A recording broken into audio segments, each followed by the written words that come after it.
Hello जी, कैसे हो जी आप सब। मम्मी ऑफ शौर्य प्रताप में आप सबका स्वागत है। मैं उम्मीद करती हूँ कि आप सब ठीक होंगे और आज फिर आप सबके लिए एक अच्छी सी कहानी लेकर आई हूँ। चलिए कहानी स्टार्ट करते हैं। माता पार्वती अपने दोनों पुत्रों को, गणेश और कार्तिकेय दोनों को खाना खिला रही थी बड़े प्यार से। तो कार्तिकेय कहता है, माता श्री, कार्तिकेय और गणेश दोनों ही कहते हैं कि माता श्री लड्डू बहुत अच्छे बने हैं, लेकिन ये गणेश तो बहुत जल्दी जल्दी खा लेता है और मैंने अभी तक 2 ही लड्डू खाए हैं। तो गणेश जी लड्डू हाथ में उठा लेते हैं, कहते हैं कि लो सारे लड्डू मेरे हैं। तो कार्तिकेय कहता है कि माता श्री देखो गणेश क्या कर रहा है, अभी मैं उसे पकड़ के आता हूँ। तो वहाँ पे माँ पार्वती कहते हैं तुम आपस में खेलो, तो मैं वहाँ पर बैठ जाती हूँ। तो कार्तिकेय गणेश को ऐसे ही पकड़ने लग गया और इतने में वहाँ पर नारायण जी आ गए, नारद मुनि जी आ गए और वो कहते हैं बहुत अच्छा लग रहा है दोनों भाइयों को खेलते हुए और माता पार्वती का इन पर असीम प्यार देखते हुए, और इन दोनों के लिए मैं दिव्या फल लेकर आया हूँ, आम लेकर आया हूँ, दिव्य आम लेकर आया हूँ। तो माता पार्वती कहती है लाओ मुझे दो। तो वहाँ पर गणेश कहता है कि ये है आम तो मैं ही खाऊंगा, मैं बड़ा हूँ।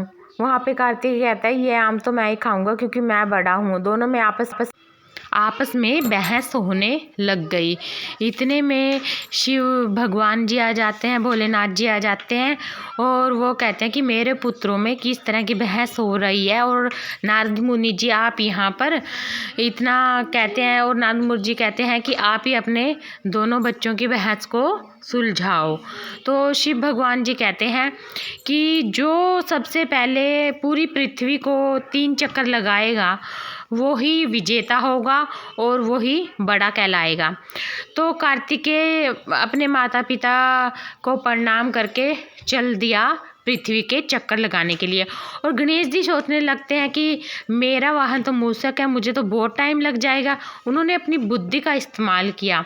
तो उन्होंने कहा कि माता और पिता आप दोनों ना एक साथ बैठ जाओ, मैं आप दोनों के छपेरे को, मतलब आप दोनों के चारों तरफ को चक्कर लगाऊंगा, 3 चक्कर लगाऊंगा, क्योंकि माता पिता के चरणों में ही पूरा संसार और पूरी पृथ्वी बसी हुई होती है।